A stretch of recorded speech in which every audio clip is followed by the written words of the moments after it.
Bonsoir à tous et ravi de vous retrouver comme chaque soir en direct sur KTV. Nous sommes le mercredi 26 août et à la une de cette édition, la rentrée qui va occuper une large page de ce journal.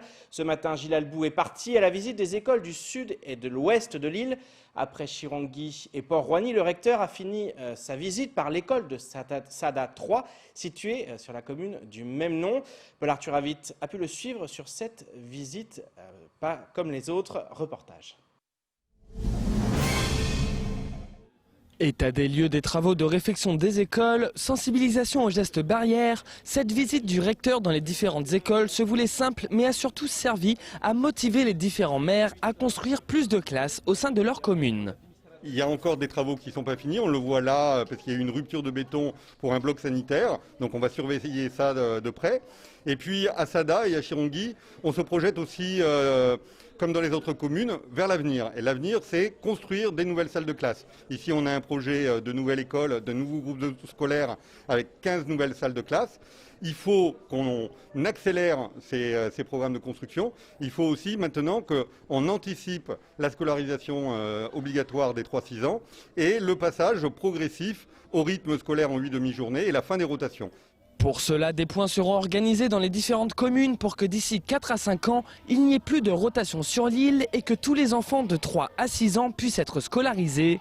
Une visite qui a permis aussi de constater le respect des gestes barrières au sein des écoles. On voit qu'il y a un énorme travail qui a été fait, à la fois par les équipes municipales et évidemment par les équipes pédagogiques. Les élèves ont le réflexe de se laver les mains, les enseignants sont masqués. On rappelle partout qu'il faut solliciter le rectorat s'il manque des masques, parce qu'on nous dit parfois que dans telle ou telle école, on commence à ne plus avoir de masques. Le rectorat fait des énormes commandes. Donc voilà, il faut que là aussi, l'approvisionnement dans les différentes écoles se mette en place. Le rectorat est là et peut pourvoir aux masques. Et puis ensuite, sur le lavage des mains, eh bien, ça rentre dans la culture des enfants qui le font maintenant spontanément. Je vois, après 2 jours, c'est vraiment devenu un réflexe.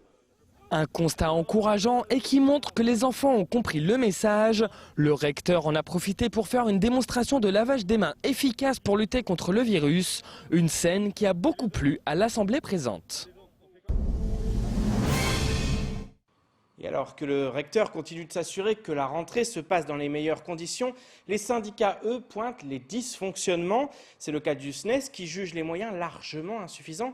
Selon son secrétaire départemental, le protocole ne peut pas être respecté en raison des manques historiques à Mayotte. Henri Noury craint des fermetures dans certains établissements et le retour à des enseignements à distance. Au montage, Leslie Vimenet. Si le recteur se veut positif, les syndicats sont plus partagés en cette période de rentrée scolaire.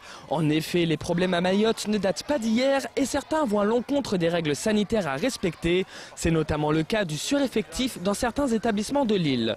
Nous n'avons pas suffisamment de moyens pour faire face à la situation épidémique. Je dirais que c'est un problème qu'on connaissait déjà avant, on a toujours dit qu'il fallait avoir des petits groupes.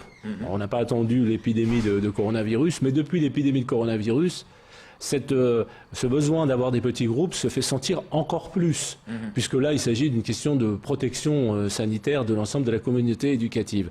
Or, pour avoir ces petits groupes, il faudrait avoir beaucoup plus de moyens que ce qui est mis sur la table, notamment en termes de recrutement d'enseignants, notamment en termes de recrutement d'agents pour pouvoir, sur un plan sanitaire, désinfecter les salles, et notamment en termes de construction de salles de classe.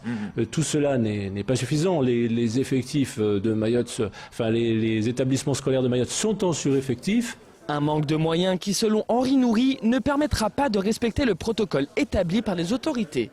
On dit par exemple qu'il faut aérer les salles. Prenons un exemple très simple. Aérer les salles, les laisser ouvertes pendant les récréations, pendant la pause méridienne. Mais qui va surveiller? Les enseignants? Les enseignants, ils vont aussi prendre leur pause méridienne. Donc il faut qu'il y ait des agents qui puissent surveiller le matériel qu'il y a dans les salles, parce qu'on sait très bien aussi qu'il y a ces risques de vol qui existent. Donc le lavage des mains, qui va contrôler le lavage des mains? Quand un élève va aux toilettes, qui sort des toilettes, il doit se laver les mains. derrière. Ça, c'est prévu dans le protocole. Qui contrôle ? Donc il y a un problème d'encadrement qui n'est pas nouveau, hein, je le dis bien, mais qui est, je dirais, accentué avec cette crise. Pour le SNES, le risque est grand de se retrouver avec une augmentation des cas qui entraînerait un retour à la situation de mars dernier. La position que nous avons soutenue, c'est pas de dire il ne faut pas que la rentrée se fasse. C'est de dire qu'il faut que la rentrée se fasse, mais en respectant la protection sanitaire de toute la communauté éducative. C'est pas la même chose. Ce que nous disons, c'est que si ces protections ne sont pas mises en place, eh ben, au bout de 2 mois, au bout de 2 mois, 3 mois, voire moins, nous allons nous retrouver avec des fermetures d'établissements, avec des reconfinements ici ou là, et avec de nouveau des problèmes très importants pour les élèves qui seront privés de scolarisation, comme ça a été le cas l'année dernière. On sait très bien que ceux qui payent le plus les conséquences de ça sont les élèves les plus défavorisés. Donc on ne souhaite pas que cette situation se pérennise.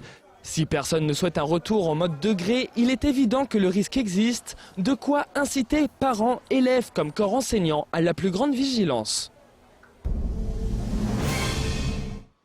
Et si les syndicats sont inquiets, c'est sans doute qu'ils voient ce qui se passe à La Réunion. Le virus gagne de plus en plus de terrain sur le département voisin avec plusieurs cas par jour. 25 écoles élémentaires ont ainsi décidé de reporter la rentrée scolaire. À l'inverse, dans un collège de l'ouest de l'île, tout fonctionne normalement, ou presque. Les élèves masqués sont retournés en classe. Les parents, eux, sont plus partagés. Je vous propose de regarder ce sujet réalisé par nos confrères de TF1. Éducation toujours dans le supérieur, la rentrée se précise également après des mois sans cours. Pour les jeunes bacheliers, la situation est, cela dit, loin d'être optimum. À Mayotte, les étudiants sont contraints de faire un test Covid avant de pouvoir rejoindre leur lieu d'études supérieures en métropole ou à La Réunion. Toumbo Lissilamou, le président de l'Union des étudiants et des élèves mahorais à La Réunion, nous explique les difficultés rencontrées alors que les cours ont déjà repris sur l'île Bourbon. On fait en sorte pour que le billet soit réceptionné par les étudiants quelques semaines avant le départ. C'est-à-dire on n'est plus dans le fonctionnement qu'on connaissait jusqu'à maintenant où on était uniquement dans l'urgence. Là, on a des jeunes qui ont par exemple leur billet pour le 7 septembre. Ils l'ont déjà maintenant, donc ça leur laisse quelque part le temps de faire les tests et pouvoir partir tranquillement. Mais l'impact se situe au niveau de La Réunion. Et par rapport à leur scolarité, c'est qu'ils arrivent à La Réunion en retard. Non seulement leurs collègues ont déjà commencé les cours, mais une fois sur le sol rayonné, ils doivent rester enfermés dans leur studio pendant 7 jours. Non. Au bout de 7 jours, ils doivent aller faire un test. Si ce test-là s'avère négatif, ils peuvent sortir et poursuivre les cours. Si le test il est négatif, ils doivent rester encore. Il y a d'autres, un protocole qui a été mis en place par l'ARS, par la préfecture ici à La Réunion, qui fait que malheureusement beaucoup de nos jeunes en fait n'arrivent pas à s'en sortir. Là, il y a des jeunes qui sont déjà arrivés. En temps normal, ils devraient commencer les cours dès aujourd'hui, dès hier, mais ils sont encore enfermés dans leur studio parce qu'ils doivent respecter les conditions.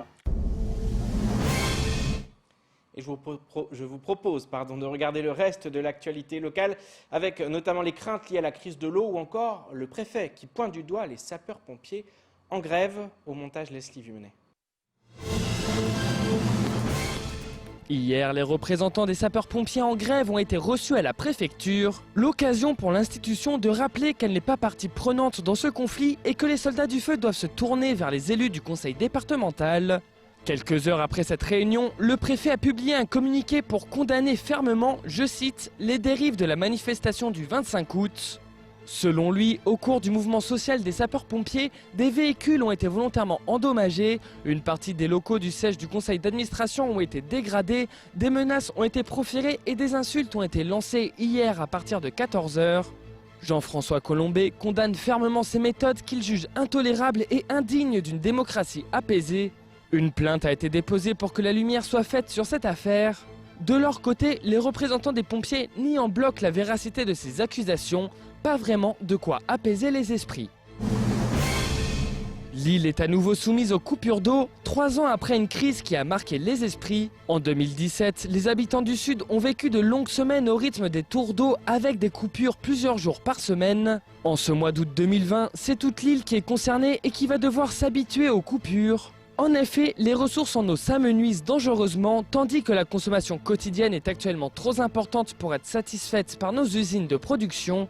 Une double problématique qui montre que le problème est avant tout structurel et risque de durer dans le temps. Mardi matin, les maires et tous les acteurs concernés par la problématique ont été réunis au SMEAM. Il en ressort que la situation est pire qu'en 2017. S'il ne pleut pas d'ici le 4 décembre, il n'y aura plus d'eau dans les réserves, confie l'un des protagonistes de cette réunion. Pas de quoi rassurer lorsque l'on sait que les prévisions Météo France laissent imaginer une saison des pluies tardives cette année. Chaque année depuis 2012, l'Agence régionale santé publie la carte des plages et de leur qualité d'eau de baignade. En 2019, 30 sites de baignade ont été l'objet d'un contrôle sanitaire par le biais de prélèvements d'eau réalisés tous les mois. Le nombre de sites de baignade contrôlés est passé de 43 à 30 au cours de la saison 2019. 13 sites ne font en effet plus l'objet d'un contrôle sanitaire en raison d'un manque récurrent d'entretien des plages avec la présence de nombreux déchets et d'écoulement d'eau usée. Le résultat de la saison 2019 permet ainsi de classer les eaux de baignade en 4 niveaux de qualité. Excellente pour 9 sites, bonne pour 12 sites, suffisante pour 7 sites et insuffisante pour 8 sites. Par ailleurs, pas moins de 11 plages sont interdites de baignade, comme en témoigne la carte qui s'affiche. Et c'est ainsi que s'achève cette édition. Merci de nous rester fidèles sur KTV. Rendez-vous demain dès 19h pour tout connaître de l'actualité locale. Excellente soirée sur Cozy.